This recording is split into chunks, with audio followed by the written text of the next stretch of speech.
Bismillahirrahmanirrahim. Assalamualaikum warahmatullahi wabarakatuh. Halo semua, perkenalkan kami dari kelompok 6 Jurnalistik 3C tahun 2022 dari UIN Syarif Hidayatullah Jakarta, yang pada kesempatan kali ini akan memaparkan hasil diskusi kami mengenai Ibnu Miskawai. Dan by the way, video ini dibuat untuk memenuhi tugas mata kuliah Filsafat Islam dengan Bapak Rizal selaku dosen pengampu. Tidak lupa juga kita sampaikan puji dan syukur kepada Allah Subhanahu wa Ta'ala karena atas berkat, rahmat, dan karunia-Nya kita masih bisa nih melangsungkan aktivitas seperti biasa. Dan juga kita aturkan salawat serta salam kepada Nabi besar Muhammad SAW dan kerabat-kerabatnya. Tak kenal maka tak sayang. Jadi sebelum kita masuk ke sesi pemaparan diskusi, izinkan saya sebagai moderator untuk memperkenalkan anggota-anggota dari kelompok 6. Yang pertama ada Natasha Aurel Maulidia, yang kedua ada saya sendiri sebagai moderator Dinda Deswita Yunisa, yang ketiga ada Hoiril Afif Maulana, dan yang terakhir ada Muhammad Al-Farizi. Baik, sekarang kita masuk ke sesi pertama atau materi pertama, yaitu latar belakang Ibnu Miskawai. Baik, sekarang kita masuk ke materi pertama, yaitu latar belakang Ibnu Miskawai. Dan pertama-tama kita harus kenal nggak sih kayak siapa sih Ibnu Miskawai itu? Ibnu Miskawai atau dengan nama lengkapnya Abu Ali Ahmad Ibnu Muhammad Ibnu Yakub Ibnu Miskawai lahir di kota Rai atau yang sekarang dikenal dengan Iran pada 320 Hijriah atau 932 Masehi dan wafat di Asfahan pada 9 Safar 421 Hijriah. Ia belajar sejarah kepada Abu Bakar Ahmad Ibnu Kamil Al-Qadi tentang buku At-Tariq Al-Tabari dan belajar filsafat kepada Ibnu Al-Hamar, seorang komentator terkenal tentang ilmu atau filsafat Aristoteles.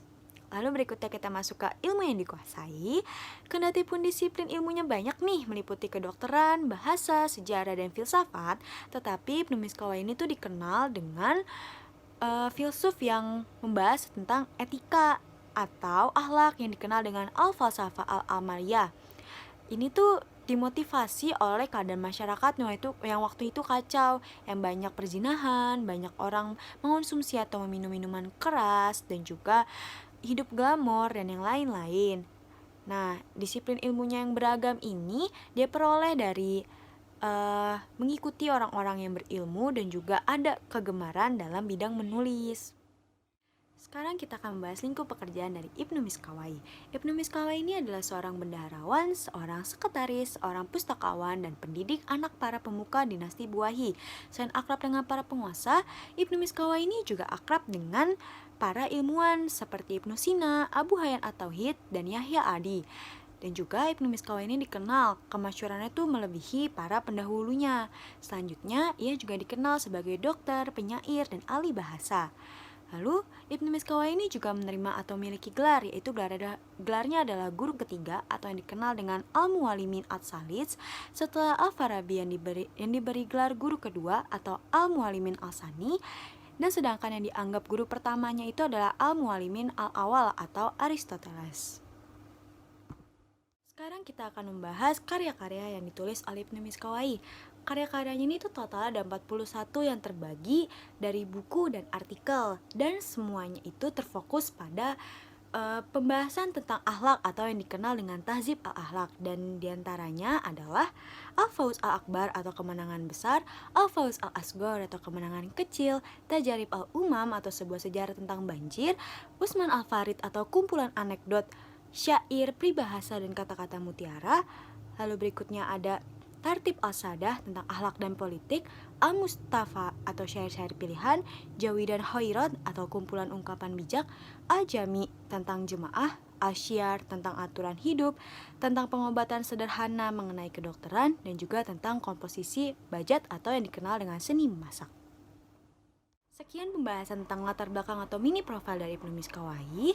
Sebelum kita lanjut ke materi berikutnya, izinkan saya untuk membacakan kutipan bijak atau quotes dari Ibnu Miskawai, yaitu, pada diri manusia, kebahagiaan meliputi jiwa dan badan. Hanya saja, kebahagiaan badan lebih rendah tingkatannya dan tidak abadi sifatnya dibandingkan dengan kebahagiaan jiwa. Sekian dari saya lanjutkan ke pemateri berikutnya. Terima kasih.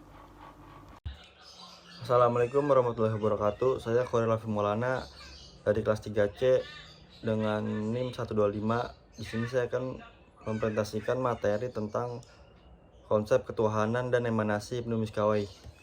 Yang pertama, konsep ketuhanan. Dalam masalah ketuhanan, Ibnu Miskawayh tidak memberikan perhatian berlebih karena tidak diperbincangkan lagi masalah ketuhanan di zamannya. Tidak banyak berbeda dari pemikiran Ibnu Miskawayh dengan pemikiran filosof lainnya, terutama Al-Kindi. Hal ini tampak bahwa Tuhan menurut Miskawayh adalah zat yang tidak berjizim, azali, dan pencipta. Tuhan esa dalam segala aspek. Tuhan tidak terbagi-bagi karena tidak mengandung kejamakan dan tidak satupun yang setara dengannya. Tuhan ada tanpa diadakan dan adanya tidak tergantung kepada yang lain, sedangkan yang lain membutuhkannya. Bagi Ibnu Miskawayh, Tuhan adalah zat yang jelas dan zat yang tidak jelas. Dikatakan zat yang jelas karena Tuhan adalah yang hak atau benar, berarti terang.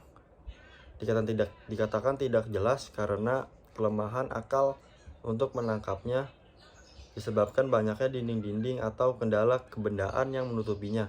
Ketidaksamaan wujud manusia dengan wujud Tuhan menjadi pembatas sebuah pertemuan antara manusia dengan Tuhannya.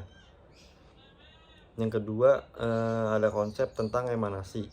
Sebagaimana Al-Farabi, Ibnu Miskawayh juga menganut paham emanasi, yakni Allah menciptakan alam secara pancaran, namun emanasinya ini berbeda dengan emanasi Al-Farabi.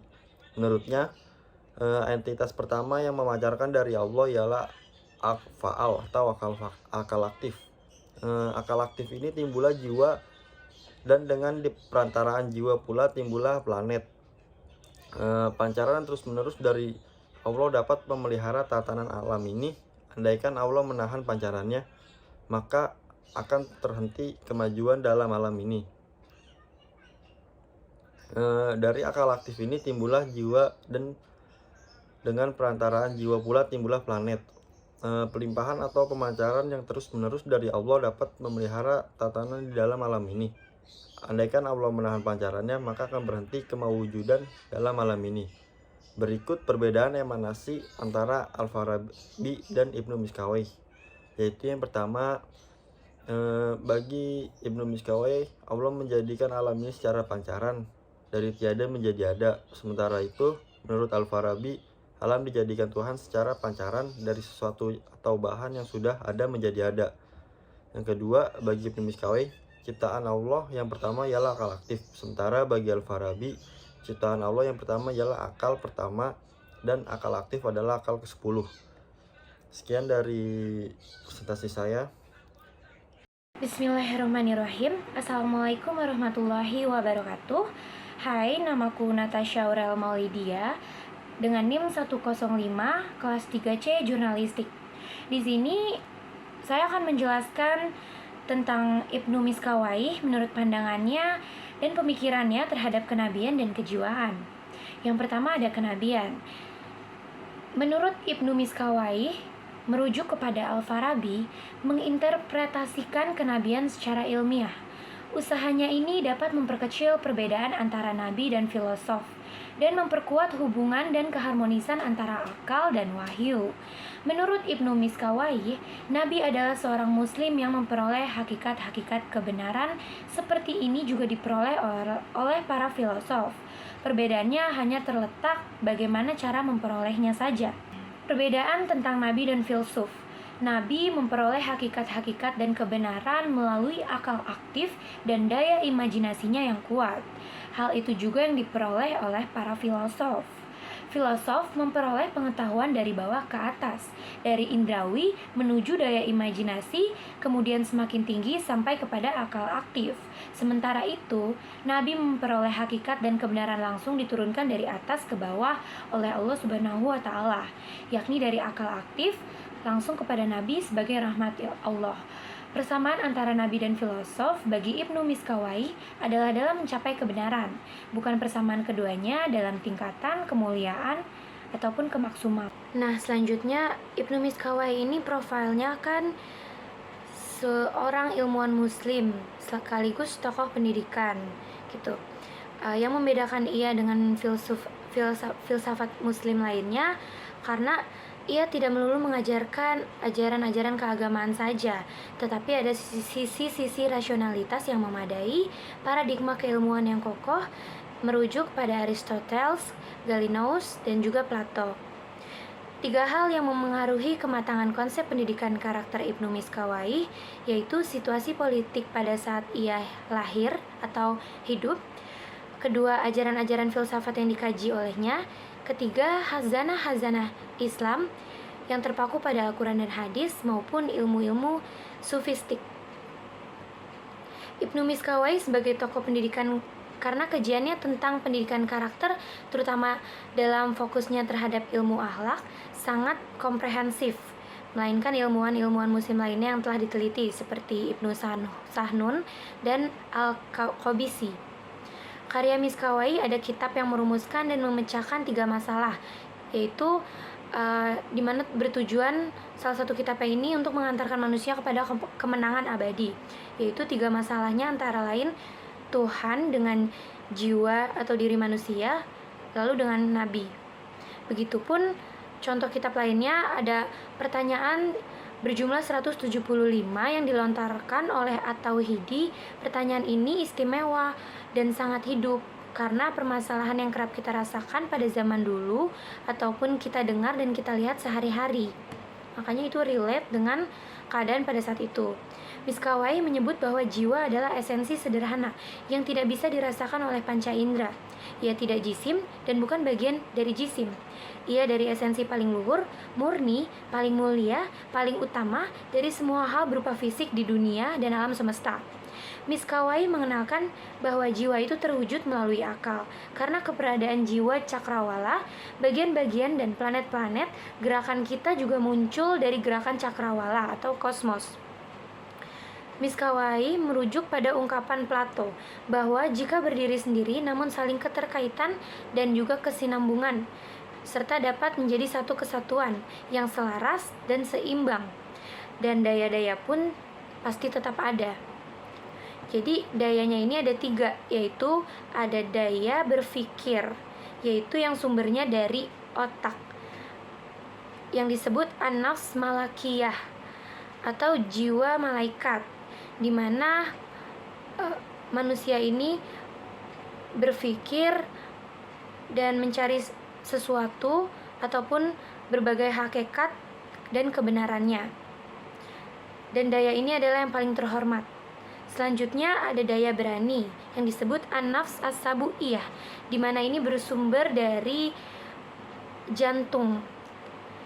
Disitulah manusia mencari keinginan untuk naik jabatan, untuk adanya amarah, kemarahan, keinginan untuk lebih baik lagi. Pokoknya segala sesuatu atau kesempurnaan, semua kesempurnaan berada di situ, dan itu adalah daya di posisi tengah.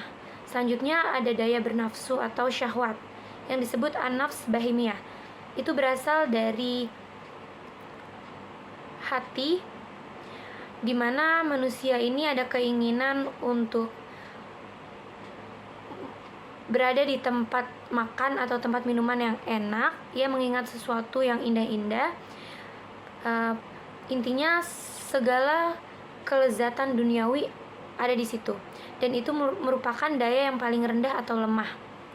Nah, selanjutnya bila merujuk kepada Al-Farabi, Ibnu Miskawai menambahkan ada daya satu lagi, yaitu daya akal atau nalar yang dibagi 2. Pertama daya mengetahui, dan yang kedua kekuatan bekerja. Daya mengetahui yaitu menanggapi pengetahuan, berpandangan lurus dan jujur. Kekuatan bekerja yaitu murni berperilaku. Perbuatan-perbuatan manusia timbul berbeda sesuai kekuatan yang dimiliki. Keseimbangan amali dan sisi pengetahuan akan menciptakan kebahagiaan dalam dirinya terasa cukup sempurna.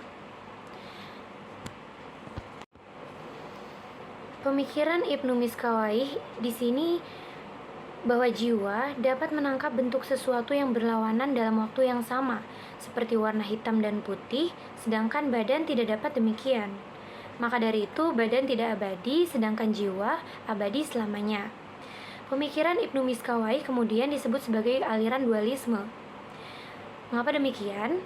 Dualisme merupakan 2 kemungkinan, seperti adi kodrati atau kodrati, Allah dengan alam semesta, roh dengan materi, jiwa dengan badan, dunia yang kelihatan dengan dunia yang tak terlihat.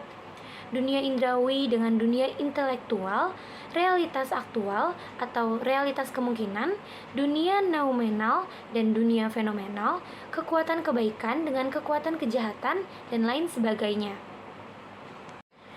Kesimpulan pendidikan berkarakter Ibnu Miskawayh.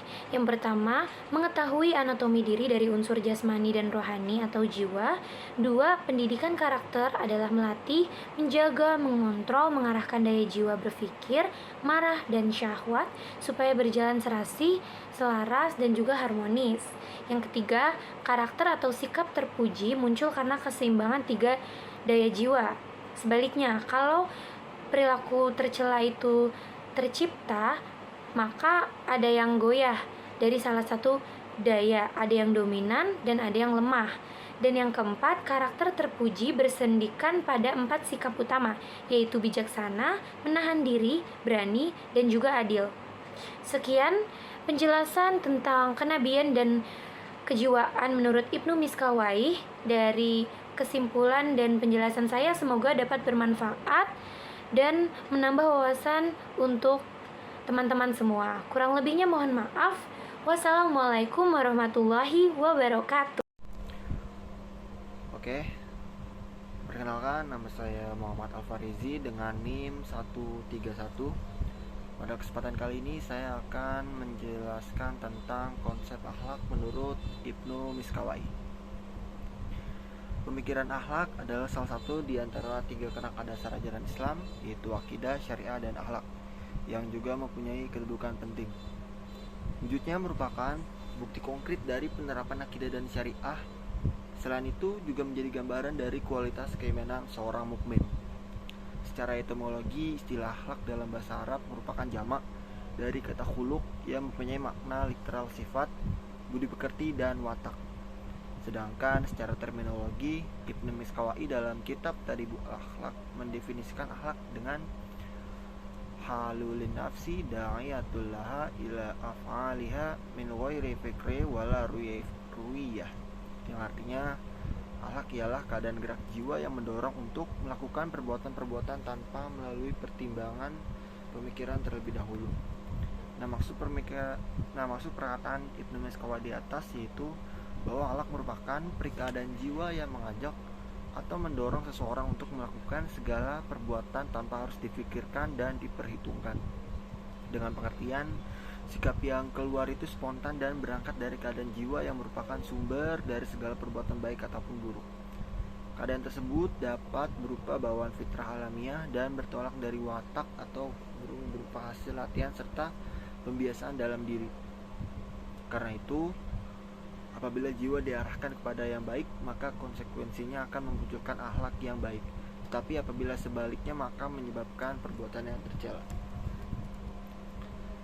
Lalu yang berikutnya adalah pada hakikatnya akhlak sebagaimana pendefinisi yang di atas bukanlah hanya suatu gambaran perbuatan, sebab sebuah perbuatan tidak dapat secara perinci mencerminkan jati diri, karena suatu pekerjaan terkadang bertentangan dengan keadaan jiwanya.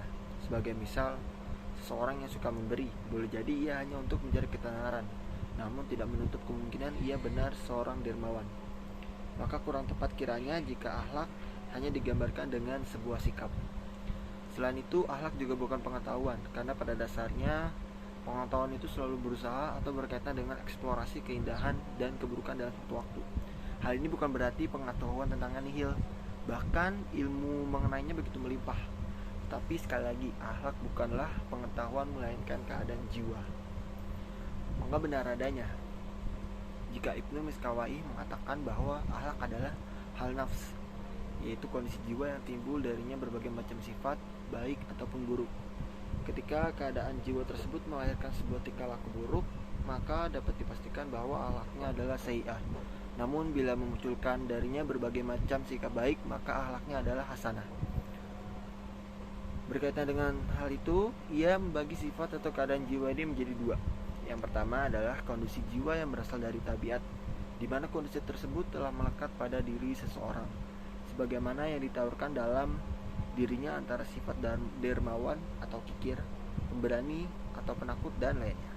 Yang kedua, kondisi jiwa yang dapat dilatih dan dibiasakan, Hal ini biasanya dapat dipikirkan atau direncanakan yang kemudian menjadi sebuah akhlak, seperti pembiasaan berkata jujur, bertanggung jawab dalam berbuat, hingga pada akhirnya melekat dan menjadi akhlak. Oleh karena itu, ia menambahkan pada dasarnya manusia selalu membutuhkan pendidikan akhlak untuk menjaga dan melatih kondisi baik jiwanya sehingga selalu sesuai dengan fitrahnya, yaitu dalam kebaikan. Sekian, terima kasih. Selesai sudah hasil pemaparan diskusi atau presentasi dari kelompok 6.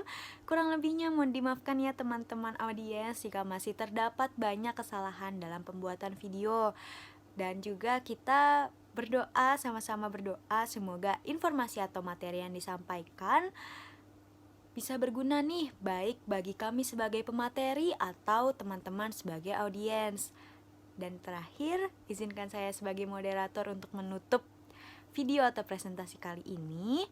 Wassalamualaikum warahmatullahi wabarakatuh. Terima kasih sekali lagi teman-teman. Dadah.